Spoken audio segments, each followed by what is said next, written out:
খাদ্যাভ্যাস ও সংস্কৃতি নিয়ে বিতর্ক কি ভাবছেন সাধারণ মানুষ? নির্বাচনের আগে আবারও বিতর্কে খাদ্যাভ্যাস ও সংস্কৃতি। সম্প্রতি বিভিন্ন মন্তব্য ঘটনাকে ঘিরে উঠছে প্রশ্ন, বাঙালির মাছ মাংস খাওয়ার ঐতিহ্য কি আক্রমণের মুখে?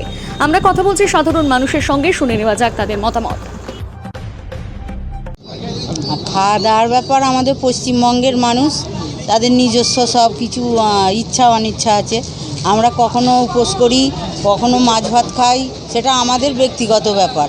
আমাদের ওপর কেউ চাপিয়ে দেবে ওটা আমরা বরদাস্ত করব না। অর্চনা মান্না। শ্রীরামপুরে যে ঘটনাটা হয়েছে শুনে খুবই আমি দুঃখিত। যেহেতু একটা খাবারের দোকান, ওখানে সব জাতি সব ধর্মের মানুষই খেতে যেতে পারে, কিন্তু এই বিরিয়ানির দোকানে হামলাটা নিয়ে আমি খুবই দুঃখিত। শুনে আমার খারাপ লাগছে। এরকম হামলা হওয়া একদমই উচিত নয়। যে যার খাওয়া দাওয়া সে তার পছন্দের খাবার খেতেই পারে, বিরিয়ানির দোকানে হামলা করাটা একদমই উচিত হয়নি। আপনার নাম? শেখ সামিউল। এটা তো কখনোই যুক্তিপূর্ণ নয়, এ তো অন্যায়। মানে এর ব্যাপারে তো আমাদের প্রতিরোধ করা খুবই দরকার।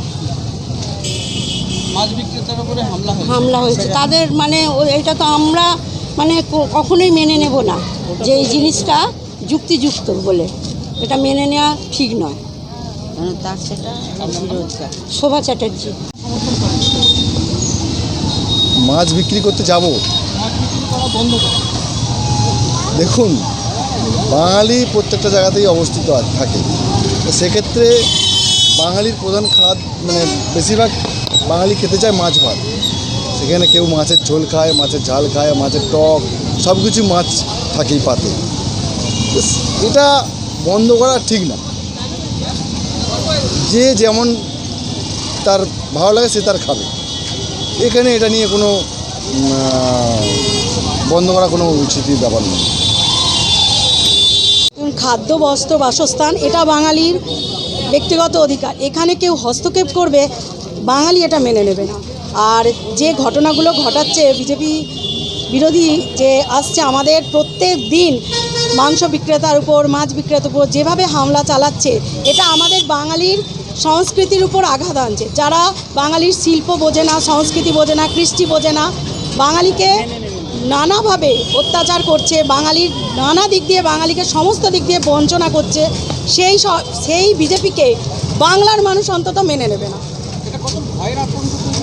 নিশ্চয়ই এটা ভয়ের আতঙ্ক তৈরি হচ্ছে। আগামী দিনে মানুষ এই যে আস্তে আস্তে যে মাছ ভাত খাওয়া, আমাদের খাদ্য যেটা আমাদের বেঁচে থাকার একমাত্র ইন্ধন যোগায়, সেই খাদ্যটাকে ওরা